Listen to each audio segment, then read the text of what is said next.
listening to the Coin Show Podcast with Matt Dinger and Mike Nodelman. And we have a very special guest for you this week on the Coin Show Podcast. She has a long and proud history of government service, having served in the United States Navy, the Federal Aviation Administration, the Bureau of Veterans Affairs, where her primary focus was on human capital. She continued this type of work with the National Labor Relations Board as well as the U.S. Department of Health and Human Services before being named Deputy Director and Acting Director of the United States Mint in 2021. Most recently, she was confirmed by the United States Senate on June 15th, 2022, to become the 40th Director of the United States Mint. Please give a warm Coin Show Podcast welcome to Ventris Gibson. Thank you so much for joining us today. Thank you so much for joining us, Ms. Gibson. And just for clarity of who's who, I'm Mike. And I am Matt. And I am Ventris Gibson. Thank you very much. Thank you. Yes. So we at the Coin Show Podcast have been, as some might say, critical of the Mint and ordering difficulties of the most recent past when it comes to low mintage, high demand items. So the website's been crashing. The phone lines have been overloaded. And in general, it has been a nightmare for anyone who's really wanted a single for their collection. So my first question to you is, what is the Mint doing to alleviate the ordering meltdowns of the recent past during new coin releases? Well, thank you for that question. And I feel the frustration. And before I answer, one of the things that we did was when I found out that this was a challenge, I instructed our sales and marketing team to take another look at it. What could we do? And I made sure to send out letters to our customers, just letting everybody know what was going on and what we, the Mint, were facing at that time. But the high volume coin drops that we did in November of 2020, and then several subsequent events that resulted in the website performance surely didn't meet our expectations, nor did it meet any of our customers. So we made a number of changes to address those issues. One is which we identified the automated bots as a major contributor to the website volume on certain drop days. And as you know, those are bots that come in and continuously order, and thus it doesn't give the average consumer an opportunity to get in. So we developed a software that identified those patterns that the bots used, and we began blocking that traffic before it reaches the website. So that is a huge accomplishment that I am very happy about. We also made some other type of changes. They refer to them as architectural change to prevent the bots from even bypassing the blocker. And that's huge. So from a technology perspective, we were able to solve the bot problem. We then expanded the enrollments program, which we now, as you know, call it subscriptions, so that we could have more positive outcomes with our marketing efforts. And we encouraged our customers to subscribe because it was really the best way, and I did it myself. One of the things I have found that when the team tells me this is how it's going to work, I go and I be a customer, and I'm probably the worst critic of things because I want to feel like a customer feels, and if I get frustrated, I let people know this does not work well. So the subscription program, as I said, is really the best way that a consumer can, in fact, guarantee access to most of our popular products. And that, of course, will eliminate the high volume of those drop days. We also modified our Morgan and Peace offering to make sure that the mitigation of blank supply chains and scheduling risks were minimized, and we also we minimized the risk while enabling the production, that is, of additional coins. So we were able to adjust our ability, especially this year, to meet demand. And that's something I'm very excited about because, as you might recall, we did not have a Morgan and Peace in 2022. And the reason why we didn't is, as you know, the legislation that governs the U.S. Mint has us with three mandated programs, one being circulating coin, the second is bullion, and the third is numismatic. And our fourth mission, as most people know, is to protect the assets at the Knox Bullion Depository, and other places. So when I have to manage and balance what is the requirements that the Mint must meet, I have to make sure that our suppliers, and as many of you might know, the silver suppliers and others have suffered with workforce challenges just as everyone else has during the pandemic. And so the staffing shortages has created the supply chain issue. As we're starting to adjust to this new way of doing business, we have found that making that balance between gold and silver and between numismatic and bullion, what I decided to do in 2022 is, rather than totally disappoint people by putting some things out there from a Morgan and Peace perspective like we did in 2021, we were flooded with just high volumes of discontent that we didn't have enough product. And I did not want to send customers through that again. Already, we are prepared for the 2023 market, and we have really tried our best to balance it more equitably so that we can meet both the demand for bullion as well as our NUMI customers. So since implementing these measures, we have had a number of coin releases of similar scope. Since we've eliminated the bot, that is for taking care of it from a technology and an architectural perspective and through the subscriptions program. And we actually have gotten compliments. And it's been a while since we've gotten compliments. So we've seen our website performance really increase over the past few months. The expansion of the subscription program, I have to say, was the first noticeable thing. And even I was up on the soapbox cheering for you with that. I thought it was something noticeable and worked well. Matt? Thank you. I agree with that as well. Thinking about, our show is really dedicated and geared towards collectors, and we get a lot of feedback from collectors about the U.S. Mint. So what would you say to collectors that have been critical in the past, again, about the website, about the product? We addressed some of that in the last question, but I think, how are things going or changing under your direction?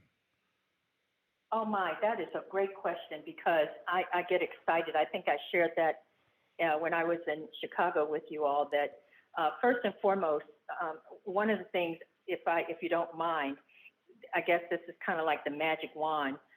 What is it that if I could change immediately, and these are the ways in which I'm looking at our path forward. One is circulating. Of course, I have to make the nickels, dimes, and pennies for the economy. That's a requirement. However, we need to get coin moving again. There is a distribution challenge within the coining industry. And what I mean by that is during the pandemic, over 128 million people began to keep coins in jars and other places. And so we in the Mint had to close the gap and make more. We made 14.9 billion coins during that period of time. That's a lot. Yes. And that doesn't count numismatic products or the bullion program. And so one is, if we can get coin moving, that would be helpful. Secondly, if the supply chains, if we can get the workforce needed in place where we can, make sure we're getting our raw materials in, but also we're looking at other suppliers as well. Taking care of the Mint workforce. They've worked, unlike most sovereign mints in the world, throughout the pandemic and continue to work. And we do our best to meet as much of the need as possible that the Federal Reserve asks. So we are still just pushing the envelope really, really hard. We're preparing for the semi-quincentennial. That's going to be a big deal.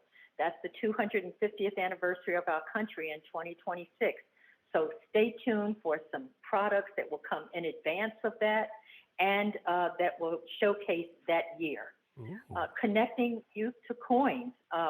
An idea that our chief engraver had that we're excited about is how do we get our youth excited? Do we do things that through youth in sports, and what can we do legislatively and having Congress help us to relax some of the provisions that will afford us an opportunity to do more in the numismatic area? The American Women's Coins Program, 2022 was a phenomenal year, and it really heightened and recognized trailblazing and pioneering women. Well, guess what? The 2023 is going to be equally as exciting with Edith Kanaka-Oli, with Eleanor Roosevelt, Bessie Coleman, Dovita Idar, as well as Maria Tallchief. So that's exciting. And we are coming out, of course, in 2023 with Morgan and Peace. So yay, I'm happy about that. I know we are too. I really am. I mean, what a beautiful, beautiful coin. They are beautiful. And every time I look at them, I get chilled. Protect and Serve. One of the items that I want to continue enforcing is that, you know, we need to take care of our workforce. We need to always protect our national assets, and making sure that the landscape around policing is as modern and forward-thinking as possible in this day and time. Quality of our products, we do not plan to ever reduce our quality, and that is huge. And then the last item, and I know I'm a little wordy on this, but it's what I love, communicating with you guys, bringing back the Numismatic Forum, making sure I'm out there at coin shows so that I hear and see and feel what's going on and can come back and make the appropriate adjustments, or at least get to some of the policy makers like members of Congress to say, here's what I need, and go forth from there. Now you mentioned being at the coin show, and that was actually my first experience, with you. And unfortunately, I didn't get to meet you, but we did see you at the World's Fair of Money, which was really for me interesting. There have been obviously other mint directors come to these, but I saw you actually walking around the floor looking in the cases, and for me that was a kind of a refreshing, refreshing take from a mint director to actually, be out and look at what somebody like me, who's a coin dealer, does. Was that your first kind of experience at one of those large shows, or had you been to other ones in the past? That was my first. Okay. That was a very interesting, you reminded me of myself a lot, actually, when I went to my very first show, because I just kind of stumbled around and looked and was very, very awestruck at all the fun and interesting things that were out. Don't suggest that the mint director was stumbling. No, I'm sorry. There was no suggestions there.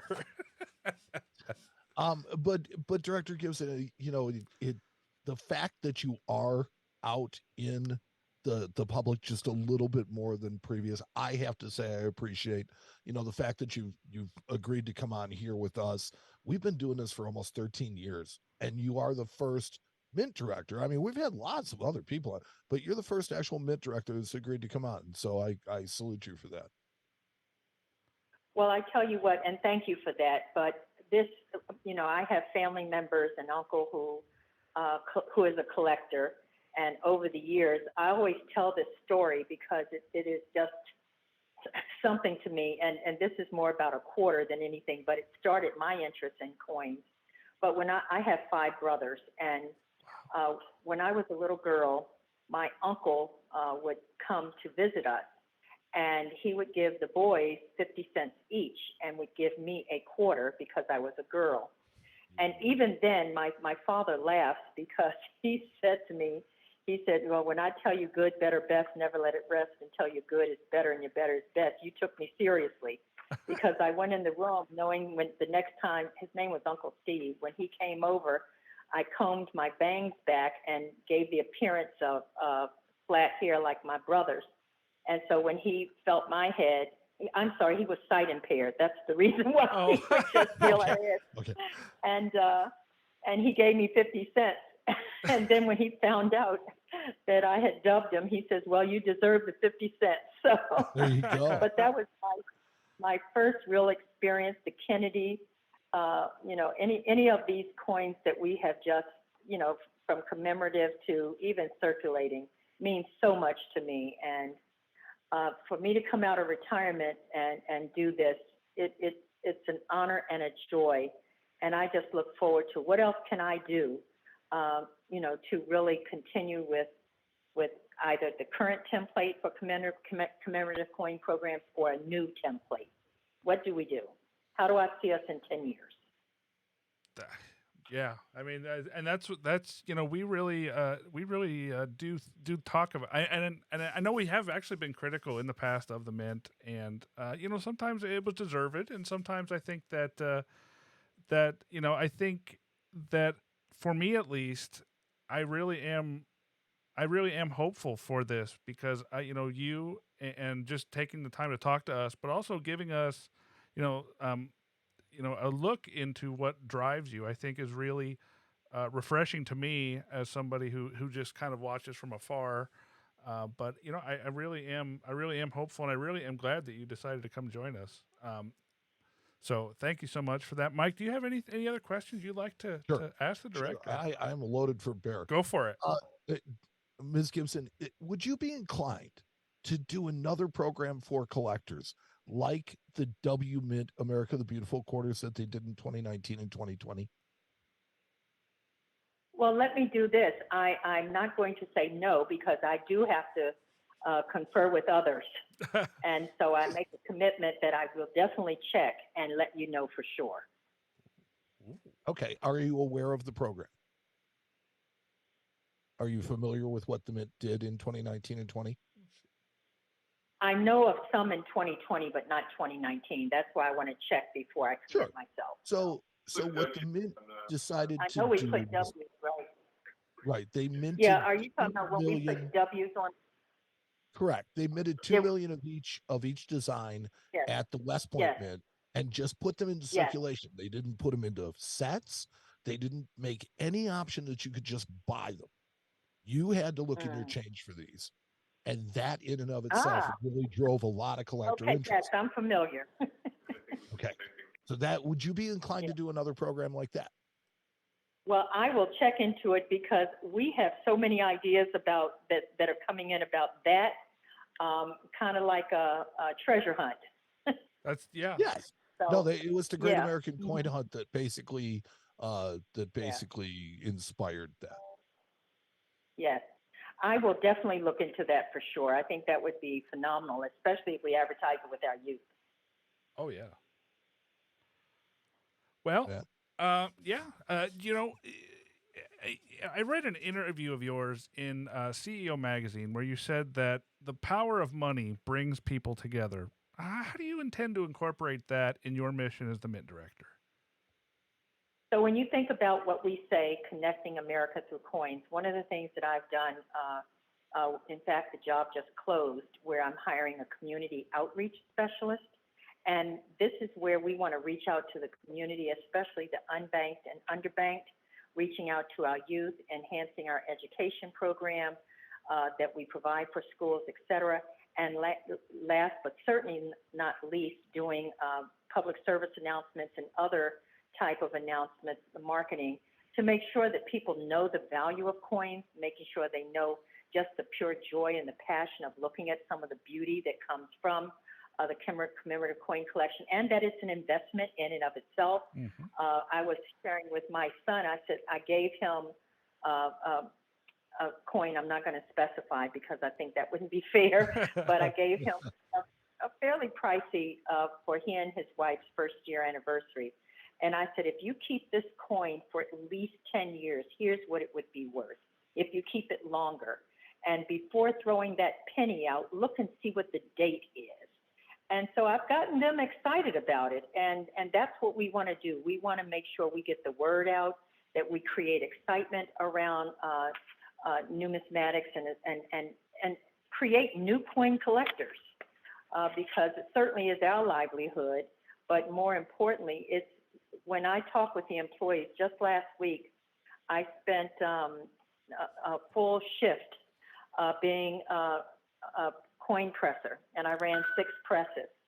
And I did that for 8 hours because just to see what each employee brings to bringing that coin to life just gives you chills. So that is what my goal is to reach out through this community outreach specialist to design programs, design initiatives that will make sure that people know here's where we are, here's what we do, but more importantly, here's how you can make a difference, and this can make a difference in your life. See, this is one of the things that I think comes through from you specifically. Is I don't know if it's your background in human resources or just in people in general, human capital, as we like to put it, but you can just feel there's a genuineness to you, that what you're Uh-huh. doing is something that you're really driven to do, and that you really feel passionate about. And there are a lot of people in this hobby business, whatever you want to call it, that are equally passionate. And it's Hmm. just really nice to see it from the end of the manufacturing part. Yeah. Yeah, I agree with that. A little passion goes a long way in this whole It fun. surely does. So the Mint makes commemorative coin programs every single year, and they generally make them on a template, right?